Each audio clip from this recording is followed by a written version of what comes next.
بسم اللہ الرحمن الرحیم۔ معزز ناظرین و سامعین، السلام علیکم ورحمۃ اللہ وبرکاتہ۔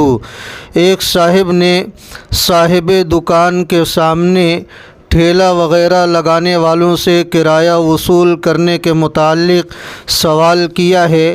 وہ فرماتے ہیں کہ حضرت ایک سوال یہ کرنا تھا کہ آج کل دکاندار اپنی دکان کے سامنے والی جگہ دوسروں کو کرائے پر دیتے ہیں، تو کیا اس طرح کرائے پر دینا جائز ہے؟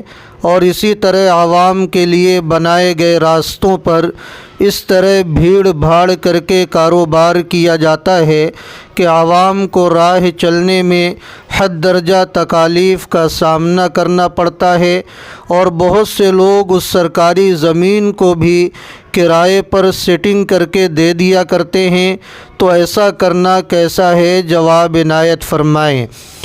تو اس سوال کے جواب میں یہ عرض ہے کہ جو حصے زمین دکاندار کی نہ ہو، گرچہ وہ دکان کے سامنے ہو، اس پر کسی سے کرایہ حاصل کرنا جائز نہیں ہے، کیونکہ شریعت نے اپنی اشیاء ملک میں تصرف کرنے کا حق دیا ہے، یعنی آدمی جس چیز کا مالک ہوتا ہے اسے اسی میں تصرف کرنے کا حق ہوتا ہے۔ البتہ یہاں یہ بات یاد رکھنی چاہیے کہ کبھی کبھی ایسا بھی ہوتا ہے کہ دکان کے سامنے کی جگہ گرچہ صاحب دکان کی نہیں ہوتی، لیکن اس زمین کے مالک کی طرف سے، مثلاً سرکاری زمین ہو تو سرکار کی طرف سے دکان والے کو اس کے استعمال کی اجازت ہوتی ہے، چونکہ وہ حصہ ہی دکان کی زینت اور کاروبار میں ترقی کا ذریعہ ہوتا ہے۔ تو ایسی جگہ جس میں خود کے استعمال کا حق حاصل ہو، بئی صورت کرائے پر دینے کی گنجائش ہے، جیسا کہ ممبئی و دیگر بڑے کاروباری شہروں میں اس کی بکثرت ضرورت محسوس ہوتی ہے۔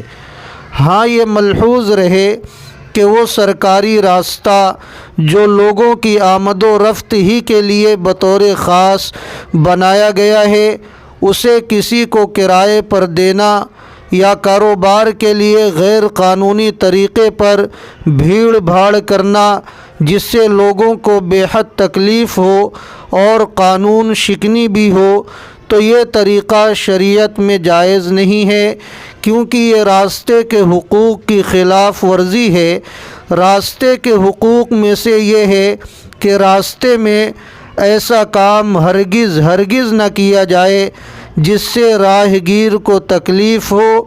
اللہ تعالی شانہ ہم تمام لوگوں کو شریعت کی صحیح فہم عطا فرمائے اور حلال راستے پر تا حیات چلنے والا بنائے۔ آمین ثم آمین۔ جو حضرات دلائل کا مطالعہ کرنا چاہتے ہیں وہ ڈسکرپشن میں دلائل کا مطالعہ کر سکتے ہیں۔